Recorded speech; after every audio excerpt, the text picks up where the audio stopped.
SSLC ವಿದ್ಯಾರ್ಥಿ ಓರ್ವನಿಗೆ ಪರೀಕ್ಷಾ ಪೂರ್ವ ಸಿದ್ಧತಾ ಪ್ರಶ್ನೆ ಪತ್ರಿಕೆ ಕೊಡುವುದಾಗಿ ಹೇಳಿ ವಿದ್ಯಾರ್ಥಿಯಿಂದ 8 ತೊಲೆ ಚಿನ್ನವನ್ನು ಪೀಕಿದ ಘಟನೆ ವಿದ್ಯಾಕಾಶಿ ಧಾರವಾಡ ನಗರದಲ್ಲಿ ಕಂಡುಬಂದಿದೆ.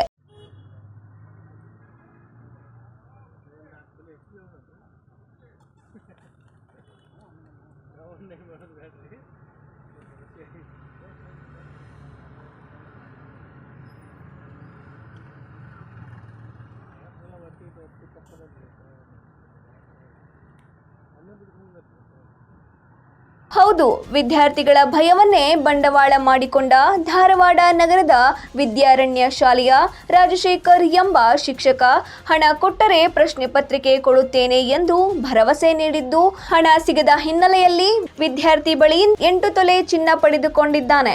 ಬಳಿಕ ತಾನು ಚಿನ್ನವನ್ನು ಮರಳಿ ಕೊಡುವುದಾಗಿ ಹೇಳಿದ್ದಾನೆ. ಇನ್ನು ವಿದ್ಯಾರ್ಥಿ ಮನೆಯಿಂದ 8 ತೊಲೆ ಚಿನ್ನ ತಂದು ಕೊಟ್ಟಿದ್ದಾನೆ. ಮನೆಯಲ್ಲಿ ವಿದ್ಯಾರ್ಥಿಯ ತಾಯಿ ಚಿನ್ನ ಹುಡುಕಾಟ ನಡೆಸಿದಾಗಲೇ ವಿಷಯ ಬೆಳಕಿಗೆ ಬಂದಿದೆ. ವಿಷಯ ತಿಳಿದಿದ್ದೇ ತಡ ವಿದ್ಯಾರ್ಥಿ ತಾಯಿ ನೇರವಾಗಿ ಪೊಲೀಸ್ ಆಯುಕ್ತರ ಕಚೇರಿಗೆ ಹೋಗಿ ದೂರು ನೀಡಿದ್ದಾರೆ. ಅಲ್ಲದೆ ಶಿಕ್ಷಕರ ವಿದ್ಯಾರ್ಥಿ ಚಿನ್ನ ವಾಪಸ್ ಕೇಳಿದ್ದಕ್ಕೆ ಜೀವ ಬೆದರಿಕೆ ಕೂಡ ಹಾಕಿದ್ದಾನಂತೆ. ವಿದ್ಯಾರ್ಥಿಗೆ ಶಿಕ್ಷಕ ರಾಜಶೇಖರ್ ಚಿನ್ನ ತಂದು ಕೊಡುವಂತೆ ಒತ್ತಾಯಿಸಿದ ದೃಶ್ಯ ಸಹ ಲಭ್ಯವಾಗಿದೆ. ಇನ್ನು ಈ ಪ್ರಕರಣ ಪೊಲೀಸ್ ಠಾಣೆಯ ಮೆಟ್ಟಲೇರಿದೆ ಎಂದು ತಿಳಿದ ವಿದ್ಯಾರ್ಥಿ ಮನೆಯಲ್ಲಿ ವಿಷ ಸೇವಿಸಿ ಆತ್ಮಹತ್ಯೆಗೆ ಕೂಡ ಯತ್ನಿಸಿದ್ದಾನೆ. ಕೇಳಿ ಹೇಳ್ತೀನಿ.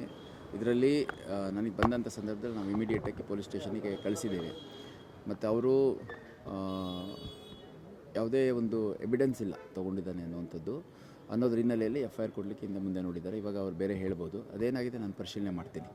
ಆಮೇಲೆ ಮಗುಗೆ ತೊಂದರೆ ಕೊಟ್ಟಿರೋದ್ರ ಬಗ್ಗೆ ಅಧಿಕೃತವಾಗಿ ಯಾವುದೇ ಒಂದು ಕಂಪ್ಲೇಂಟನ್ನು ಅವರು ಕೊಟ್ಟಿಲ್ಲ. ಹಂಗಾಗಿ ಇದರಲ್ಲಿ ವಾಟ್ ಎವರ್ ಇಟ್ ಈಸ್ ಅವರು ಕಂಪ್ಲೇಂಟ್ ಕೊಡ್ತಾರೆ ಅಂತಂದರೆ. ಇನ್ನು ಈ ಕುರಿತು ನಗರ ಪೊಲೀಸ್ ಆಯುಕ್ತರಾದ ಎನ್ ಶಶಿಕುಮಾರ್ ಅವರು ಮಾತನಾಡಿ, ಶಿಕ್ಷಕ ಮೊದಲಿನಿಂದಲೂ ಇದೇ ರೀತಿಯಾಗಿ ಪರೀಕ್ಷೆ ಪೇಪರ್ ಕೊಡುವುದಾಗಿ ಹೇಳಿ ಹಲವು ವಿದ್ಯಾರ್ಥಿಗಳಿಂದ ಹಣ ಪೀಕುವ ಕೆಲಸ ಮಾಡಿದ್ದಾನೆ. ಸದ್ಯ ಈ ಪ್ರಕರಣ ಠಾಣೆ ಮೆಟ್ಟಿಲೇರಿದ್ದು ತನಿಖೆ ಮಾಡಿ ಏನು ಕ್ರಮ ತೆಗೆದುಕೊಳ್ಳಬೇಕೋ ಅದನ್ನು ತೆಗೆದುಕೊಳ್ಳುತ್ತೇವೆ ಎಂದು ತಿಳಿಸಿದ್ದಾರೆ. ವಿದ್ಯಾರ್ಥಿ ಆಸ್ಪತ್ರೆಯಲ್ಲಿ ಚಿಕಿತ್ಸೆ ಪಡೆದು ಠಾಣೆಗೆ ದೂರು ಕೊಡಲು ಬಂದಿದ್ದಾನೆ.